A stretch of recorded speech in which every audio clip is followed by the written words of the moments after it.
Омагьосаната принцеса и храбрият принц.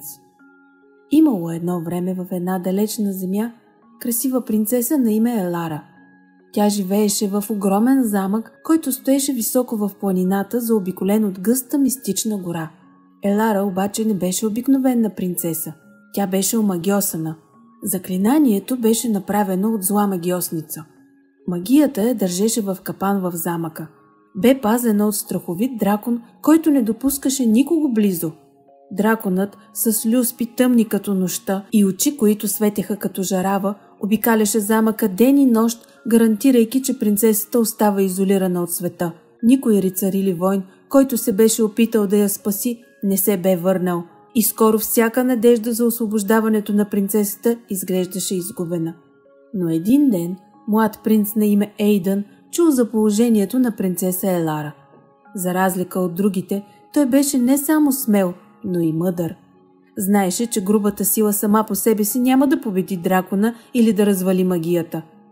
И така, принц Ейдън тръгна на мисията си с план.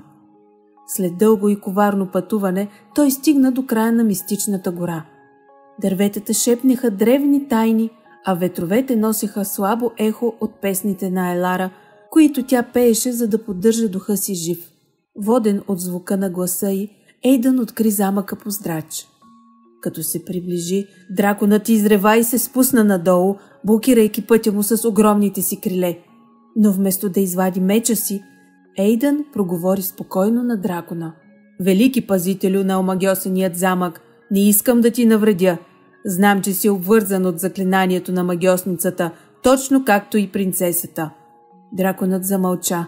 Огнените му очи се присвиха, докато слушаше.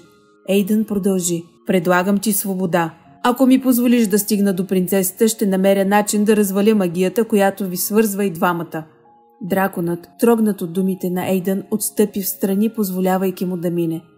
Дълбоко в замъка Ейдън откри принцеса Елара в голяма стая, заобиколена от златна светлина.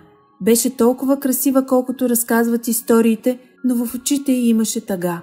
За да развали магията, Ейдън знаеше, че трябва да покаже смелостта на истинската любов. Той хвана ръката на Елара и я погледна в очите. „Принцесо Елара, тук съм, за да те освободя. Но повече от това съм тук, защото те обичам, въпреки че никога не сме се срещали. Нашата любов е по-силна от всяка магия.“ В този момент златната светлина се усили и целият замък потрепери. Проклятието на магьосницата се разпадна и драконът се превърна в великолепен мъдър старец, истинският пазител на замъкът, който също бил прокълнат. С развалянето на магията, замъкът отново стана място на светлина и радост. Принц Ейдън и принцеса Елара се завърнаха в неговото кралство, където се ожениха с голямо тържество. Те управляваха заедно с мъдрост и състрадание.